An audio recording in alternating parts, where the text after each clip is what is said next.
New Day Northwest is back. Now, from the AAA Travel Alcove, here's Margaret Larson.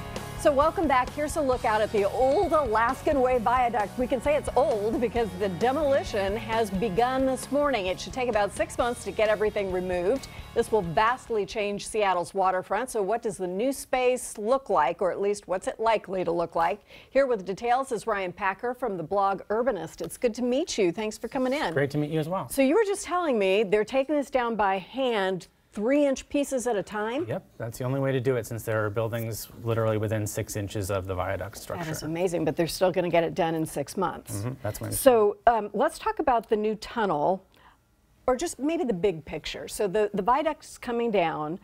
Can we get to the waterfront in the meantime? What's happening? During the demolition of the viaduct, they're going to preserve access to certain segments of the waterfront, but there will be obviously places where it's blocked off for construction. So can we know ahead of time? Is there any place where there's info about where to go if we're trying to get there? Yes, you can check on the Washington State Department of Transportation's website to find out which streets are going to be closed. In the meantime. The rule is that they'll close no more than 3 consecutive streets. Very good. Okay, so that's doable. When this is all done, what is it going to look like? So the Alaskan Way Viaduct will be replaced by a surface highway along the waterfront. A highway? How I many would call lanes? it that way. It's going to be, in some parts, 8 lanes. Seriously? And so, is there even room for that? Near the ferry terminal, due to needing ferry queuing lanes and general purpose lanes and transit lanes to get buses to and from West Seattle, it will be 8 lanes in some parts with a median. Interesting. So imagine the Alaskan Way Viaduct, except all the lanes are side by side, and you have to cross them on foot. And how do we do that?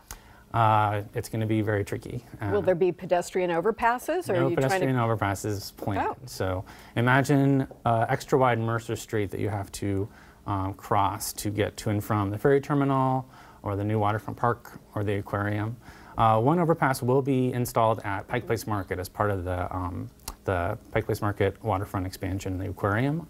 You'll be able to go to the roof of the new ocean pavilion at the aquarium and then cross over to Pike Place Market. Okay, so what are we seeing here? What should I be learning That's from the this? Overlook Walk, which I just described. So basically, the south end of that is the new aquarium, and the north end is the new Pike Place Market Pavilion. So there'll be but it's the only place to cross not on the surface. And this is what the aquarium will look like. And so you can see that's people on the roof, and so you can get there to cross the new highway. Now the other places, what is this? Those look like the art that's planned for the new waterfront area. Those are the welcome figures, according to the renderings. Yeah. And what about this? It's a curiosity shop. Yeah, that's.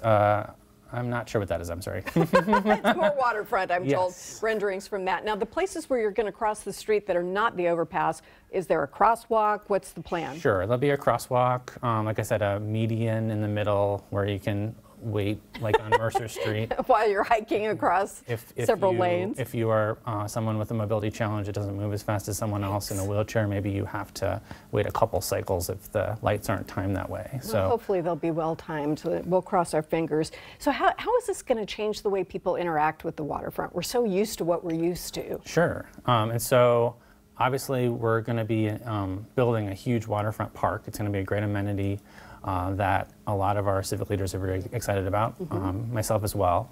But you're also, like I said, going to have to cross a lot of lanes of street to get there in most places. We're used to that being so doable, and that's going to be a little different. So we're going to have to get acquainted with that.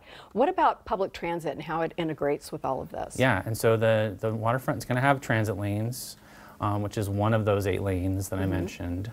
And so that'll get people to and from the downtown area. But are those for buses only, the transit lanes? Okay. It's not really going to be a stopping point, though. It's mainly a corridor to get people from the Central Business District, where they would normally get on the viaduct and go to West Seattle. They're going to have to use the surface streets, and getting transit lanes is the only way to ensure that they're going to be as reliable. They can do that.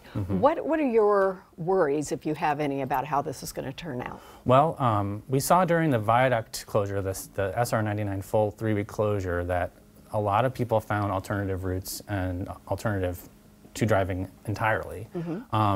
We now have the tunnel open, and we're going to add lanes on the waterfront as well. And so The concern is that it's going to actually induce more people to drive. Yeah. We have a working waterfront. We want to get goods to and from places along the waterfront and use that corridor if there's not a reasonable way to use the tunnel to get to, say, from Ballard to West Seattle or whatever. But in fact, having those added lanes is probably going to induce traffic that those trucks are going to sit in.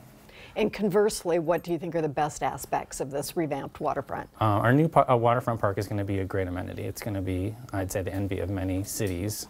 But the choices we made to